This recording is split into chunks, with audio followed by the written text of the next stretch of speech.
Hi guys, Paul from PT Health Coaching, and today I'm going to run through a series of stretches for you. This is something that is really important to do after any sort of workout, and there's a variety of reasons why we should stretch or cool down, as it's also called. So we're going to run through all the different stretches that I think will be really useful after one of my HIIT sessions or any other workout you choose to do, and as we go through I'll be running through all the different things that are important about why we stretch in the first place. Okay, so let's get cracking. We'll start with a quad stretch. So this is front of your thighs.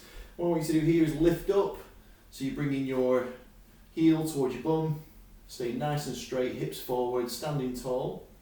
Now if you struggle with this, you might want to get hold of the back of your sock or the back of your trainer if your range of motion isn't so good. And also if you're struggling for balance, you can either put your hand out by the side, onto your nose, onto your ear, or you can even hold on to something. It's not going to affect the stretch at all.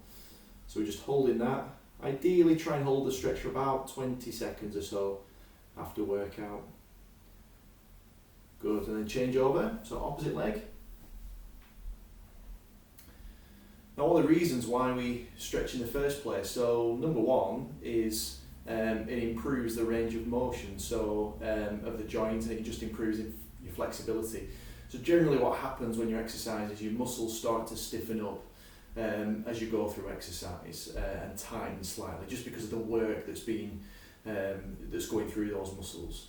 So by having a stretch afterwards, you're returning those muscles back to their original flexibility, if that makes sense. Okay, next one is your hamstrings. Your hamstrings are the back of the thigh, so just go at the front. It's important to do the back. You can do this in a couple of ways. So the first stretch we're going to do is this one where you put your one foot out in front and the back leg's bent slightly. And what I want you to do is almost pretend like you're sitting back on an imaginary bench of some sort, or pushing your bum against a wall. So this leg remains straight, the stretching leg, and you're just going to hold that position. Keep a nice neutral back as well, so you're not leaning forwards too much or you're not too straight. It's sort of a nice neutral position. Okay, so 20 seconds, then we change. The other stretch you can do for your hamstring, exactly the same as this, but you can rest it on somewhere as well. So you can lean forward. You don't need as much of a lean forward when you rest your foot on a higher surface. So you can do a hamstring stretch like this. So we're going to do it on the opposite leg like this, but of course if you prefer the first one, you can do.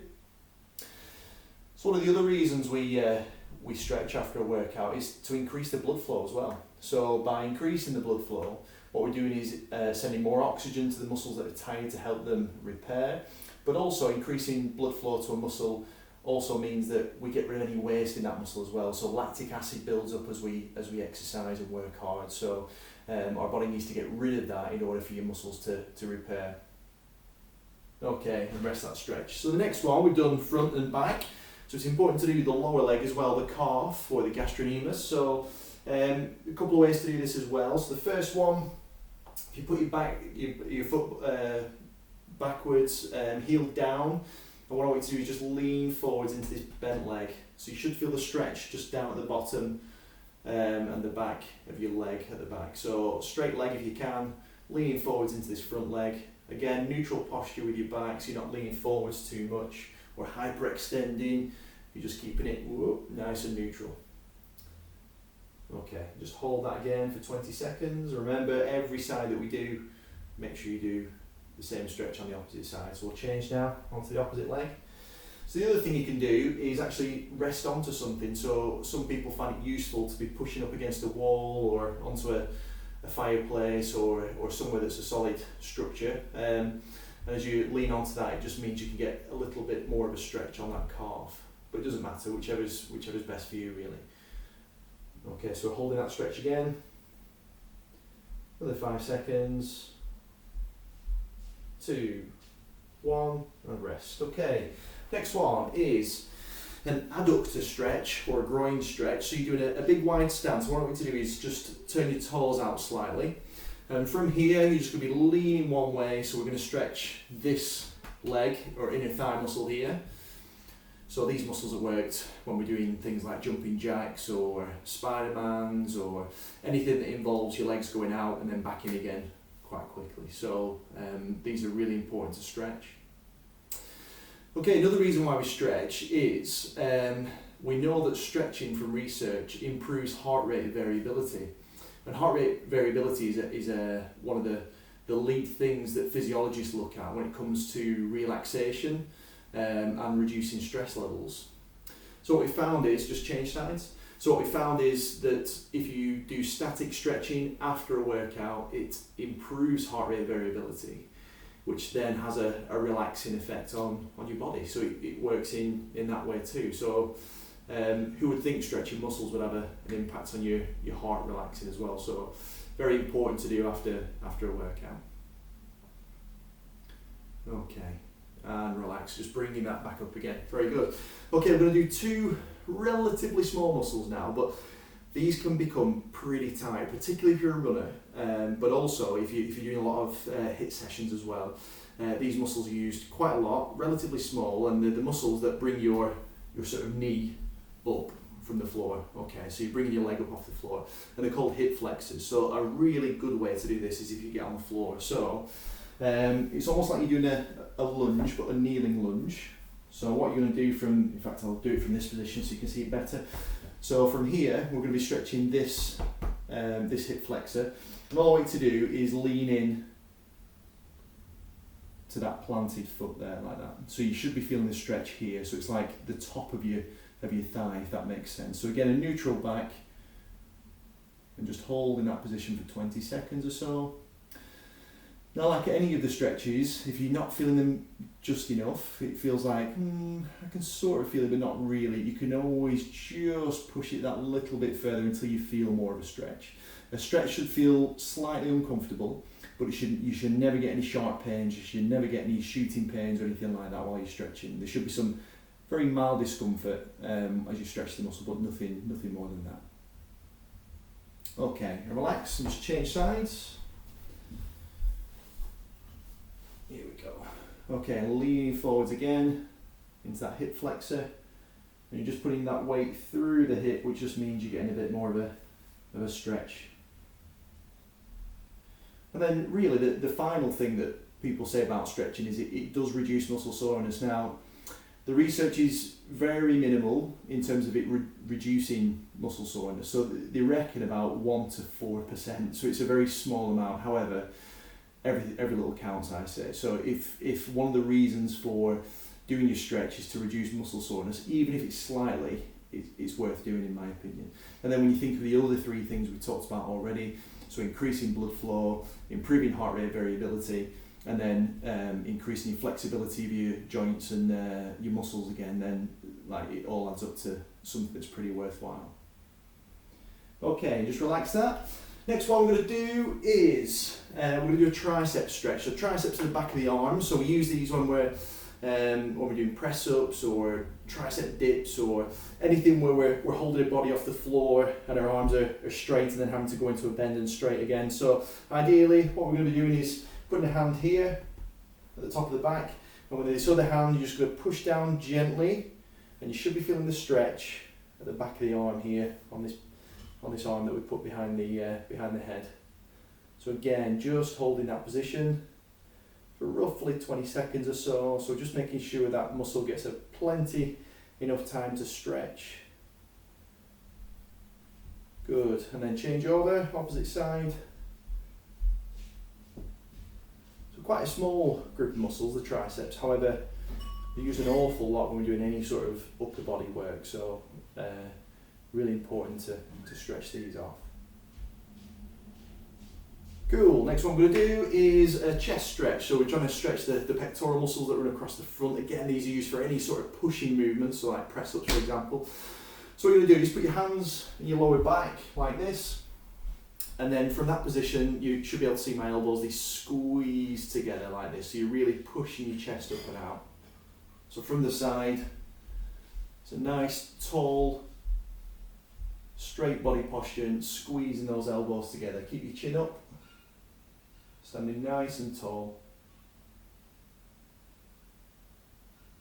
and just holding that for 20. Last 5 seconds. Good, and relax. Okay, next one, we're going to stretch the upper back. So basically your latissimus dorsi, which are two big muscles in your back. This will engage your trapezius muscle as well, which is almost like a diamond shape as well that runs from the top of your neck down in a triangular motion, but then again it goes down again into your back, and then your latissimus dorsi are on either side of that. So quite major muscles really. And these are the bits that get really tight, particularly when you sat down for long periods of time. So the stretch we're going to do for this is clasping your hands together. So I'll show you from the side just to start with. And what you're going to do from there is just lean forwards into that stretch and tuck your chin down to your chest. So just hold in that position. So you should feel your shoulder blades just separating slightly as you do this. So the other thing to remember is, as we go through each of these stretches, is to breathe. So if you've just done a decent workout, what you'll find is your breathing rate will be slightly higher than what it was before you started. So the point of stretching is to return your body back to its original state. Okay, and relax. Next one we're going to do is deltoids, so shoulders. So you bring your one arm across like this, with your other hand just pull it in as close to your chest as possible, like so. So we're stretching this bit here. So yeah, regular deep breaths are really, really important. So almost trying to engineer your breathing into a normal rate. So it's long, slow, deep breaths, which also helps with the stretch as well. Okay, and then we change over. So if we've done one side, we always do the other one. But of course, if we're stretching both sides at the same time, like we did with our chest and our back, that's not necessarily an issue.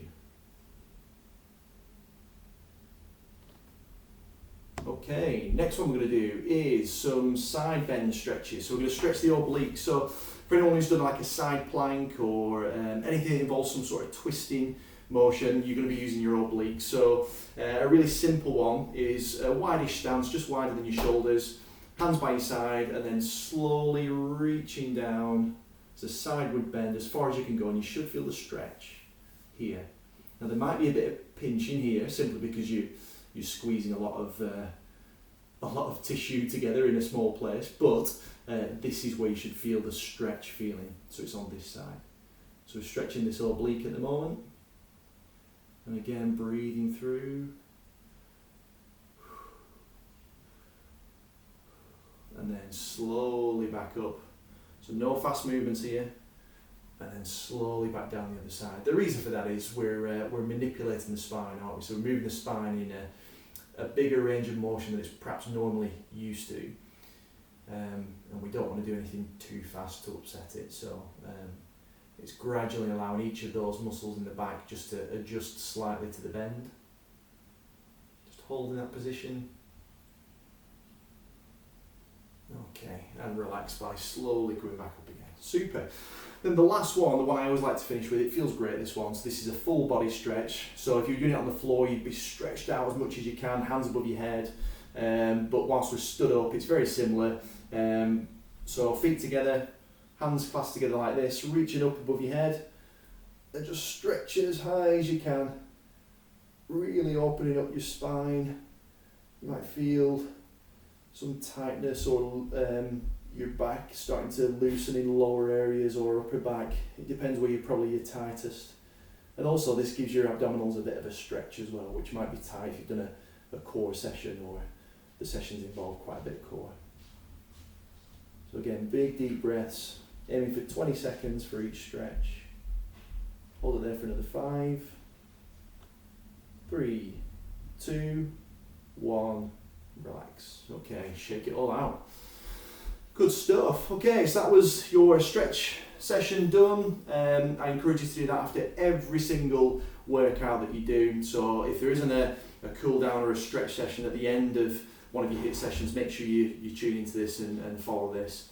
If you've got any other things that you want to look at in terms of exercise or certain sessions or certain workouts or really anything to do with fitness, then please let me know. You've got my contacts that are attached to this video.